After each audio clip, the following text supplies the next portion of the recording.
First tonight on Channels Television, we're taking a look at the 2018 Youth Olympic Games. We've just given you updates from Team Nigeria in table tennis, badminton, and golf. Cosmos, we're talking about Aminat. Yeah. And on social media, they're saying, look, Austin, is this not for ages 15 to 18? And if Aminat is university, that's already raising some questions. Well, I can categorically say that Aminat is within the age grade.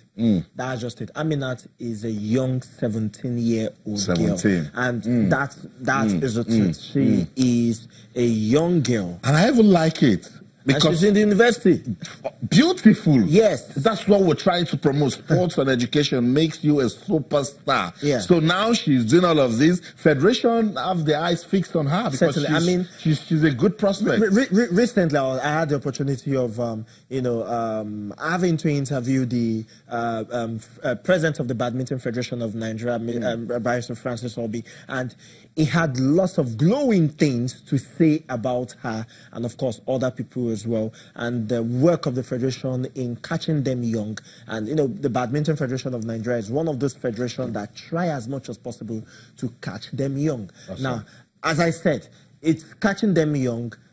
You have to go to secondary schools. You have to go to schools. And that is a product of a school, of a university where badminton is a very, very important program in the Department of Sport and Human Kinetics. So she's been through it, she's been part of it, and this has gotten her to the Youth Olympics. Beautiful. That's vital experience for her. Even though she didn't win today, I like it. She's already giving us details. So that answers the question.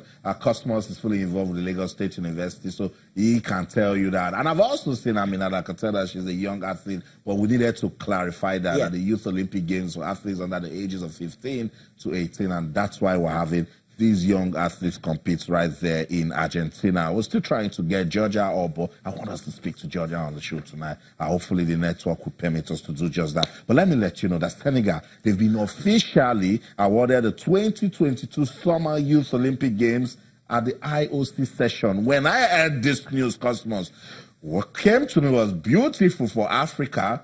And again, it tells us, look, this is Senegal. It's the Youth Olympic Games, but if you can host the Youth Olympic Games, it means you're doing well with infrastructure. I was ecstatic. And I had to start making research. As an African country hosted the World Youth Olympics, and of course, the answer is no. Senegal is doing this, and this is awesome. This is the first time an African country will host the Olympics, whether the summer, the winter, or the Youth Olympics. This is the first time it will happen, and in 2022, history will be made. It's already made with that announcement. It's already made. It will be the first time that the FIFA World Cup will be hosted in the Middle East, and it will be the first time that the Youth Olympics will be hosted in Africa, any sort of Olympics whatsoever. This is massive. This is good. And, Senegal has been at the forefront of massive sporting infrastructure. That is one of those countries where sports, thrive to a large extent. And this is massive. And hopefully, the rest of Africa can key in as well. And, try as much as possible to realize that sports is not just a governmental thing. Sport is big business. That's what it is. As it is big business, it is something that can be used to develop people. Thomas Bach, the IOC president, says it's time for Africa. Senegalese president Macky Sall described it as very ceremonial moment for Africa and in particular for Senegal. And he says, look, be assured that Senegal will be able to meet this challenge. Beautiful, Cosmos. I like this story. And it's a challenge to some other countries, particularly those ones that we know that can actually host this.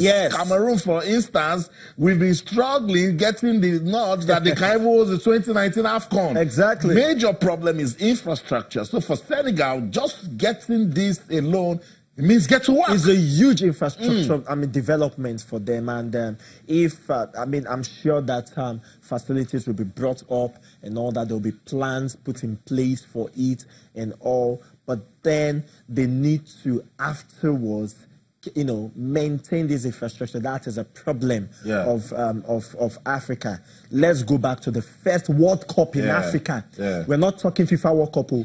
We're not talking Senior World Cup. The first ever World Cup in Africa, Nigeria '99, was the first ever World Cup. So from '99 to now. I saw videos, and the UJ Training Stadium was one of the sweetest stadium at the time, and I'm saying it. I saw a game between Brazil and Croatia there. Ronaldinho doing his thing. We know the problem. The problem. Go and see the UJ Training Stadium. Maintenance exactly is the problem.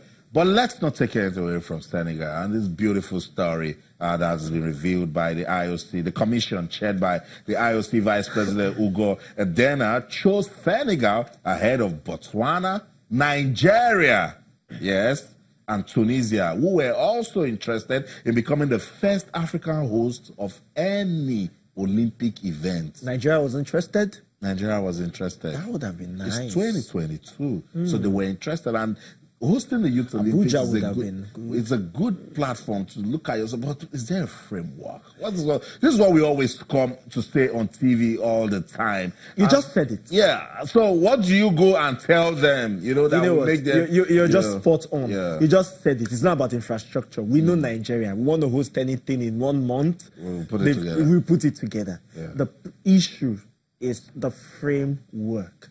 You just said it, and it was just possible. So it's obvious they wanted to give it to Africa for 2022, and Senegal was ready to take it, and they won it. So congratulations to Senegal. They've celebrated it, and I say it's a win-win situation for Africa, and we love it so much in this part of the world. Even though Nigeria also put in a bid, but wasn't chosen. It's all good for the love of the game.